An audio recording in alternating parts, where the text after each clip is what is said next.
with Wednesday start, as a coach, I'm sure you love the extra practice time, but some of the guys have talked about wanting to get things going. How do you see the extra time you have here? I think it helps us get that extra day or two. Coming back from Nashville the next day was a long day, so I think that this extra day helps. But that helps because given a couple guys, most of the guys 2 days off, I thought the pace was really good today. Rick, I asked the guys one simple question. I got two different answers. If there's one thing you cannot do against the Oilers, what is it? Z said, turn the puck over. Elias said, take penalties. What's your answer to that? What's the one thing you can't do against them? Both. That's it. Yeah. I might have a third one too, but no. I think every coach says that, but especially against this team, they're incredible in the power play, and they feed off turnovers. So I mean, those are two things we have to be good at. How tough is that? I mean, you did take some penalties in the last round. Your PK was great, but you've got a defense that likes to step up and be physical. Is it tough to manage that line?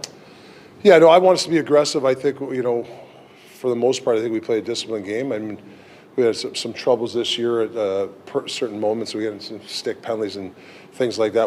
But we've gotten better at it. But we definitely have to be disciplined against this team. But that doesn't mean you back off, and we have to play aggressive. I mean, the refs have been good. I think the refs have been really good. So they want us to play too, I hope. Z talked about the fact there was a lot of excitement with a bunch of guys, first playoff series, and maybe some running around. But he thinks that it's a little more calm now, and the guys are kind of settled into being in playoffs. Do you see it that way? Has it got a different feel now? Yeah, there's a couple of individuals I thought got better as the series went on. Felt more comfortable. Even their demeanor around the rink, I could see they were back to normal. So I think some guys were really tight the first couple of games, and they played tight. And I thought as the series went on, so hopefully this, obviously it's another level. I mean, we're going to have to find another level as a team, and the players have to. But I think the calmness of knowing what to expect, the loud crowd and the pressure of playing, I think they're handling it a little bit better. It's more experience, right? Your captain is all about the here and now. What did you learn about him last series? Obviously he took some big hits early, and I thought he didn't really waver. He just kept on going ahead. I love Huggy's. He's a very even keel guy. We won that one game, had a couple assists. I couldn't tell the next day we won or lost. He's just I think as a captain, he's really learned to be even keel.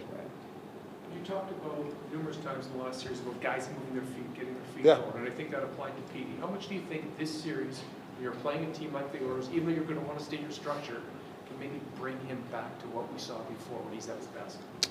Yeah, obviously it's a mindset, and there's a lot of physical stuff, but you have to know before you get the puck what you want to do, especially against Edmonton. And if you don't move your feet and you throw blind passes, you're dead against Edmonton. So moving your feet will open up options.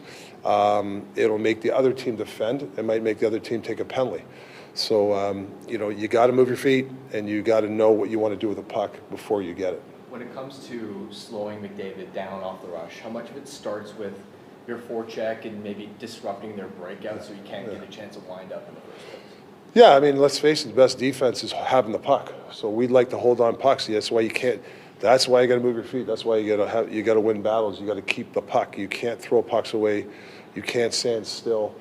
They thrive on that stuff. You got to make them stop and play defense. If they like playing on the move, and if even a shot down the wing, a bad angle shot, missing the net is not a good play. That's why I know around here a lot of everybody always talks about shots, but if it's not a good shot, don't take it. I don't care about the shot clock. I mean, I want to keep the puck. You throw a puck at the net, a high, hard one, it goes wide. McDavid just picks up the puck and is gone. So that's a strategy for us. Is you cannot throw stupid shots at the net and basically miss the net. I'm not saying don't throw the puck at the net. I'm saying don't miss the net. You want to stay in your defensive structure, but against the Oilers, 13 goals in a series is probably not going to get it done. You probably need a little bit more offensively. So how do you balance that to be, being able to play that way in this series, but still maintain your defense? Well, I think in the playoffs, every game's different. Every series is different. So, I don't know. The last series is gone. It's a different style of team. Everybody gets a re-rack. So yeah, I mean, obviously we want to score more goals, but as much as everybody wants to say about Nashville shots and all that stuff, we didn't give them much, and we won in 6. So it's a new team, and we'll see what happens in the first game. You said re-rack for Petey. Is that a I think it's term you can everybody. use with him? I think everybody. Everybody starts at zeros again. And for the guys that had a good series, have that confidence to even go, and the guys that maybe didn't feel they had a good series, it's like I said, everybody starts zero. So I mean, there's always stories out there every game. Every game is different. Somebody scores a game, maybe hasn't had a good game, but it scores a game winner the next, the first game, or whatever. It lightens you up for the next game. You talked about strong games and confidence. I don't know if you're going to tell us, but I'm going to ask anyways. Archer's played so well for you on Friday, 3 appearances. Do you continue to go with the hot hand? I mean, I don't know how you don't do that. Yeah, I mean, obviously, there's questions that we'll talk about, but like I said, we don't make decisions till tomorrow late afternoon. So that's when we'll make a decision. Does the last game in Edmonton have an impact where DeSmith was very good in a 3-1 win, which was probably a better read on the season series? Well, it's good to have 2 guys that can, I mean, obviously Smitty had a great game against Edmonton. He had a great game. It was a game 2 against Nashville.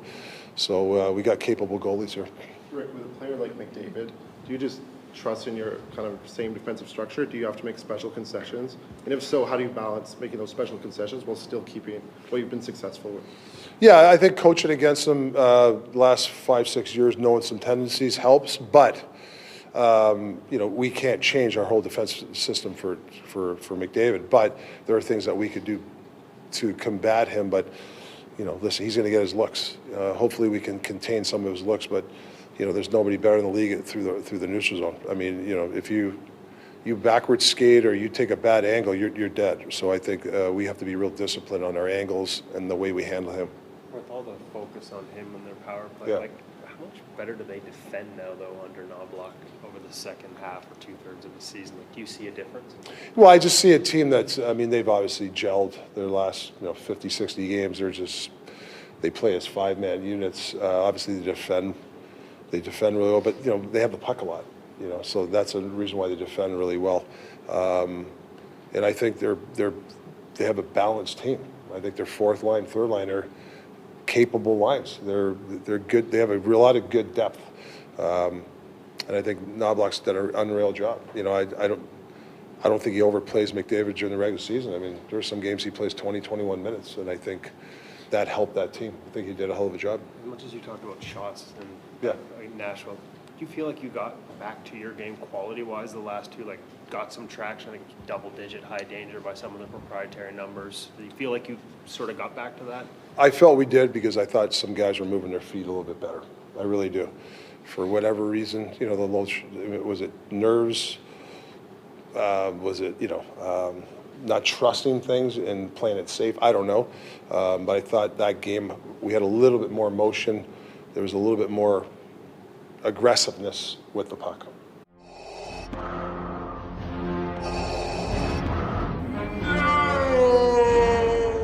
That boy is our last hope. No. There is another. It's special. I don't know if we've won one yet, so we're up to the test. Joseph Wall.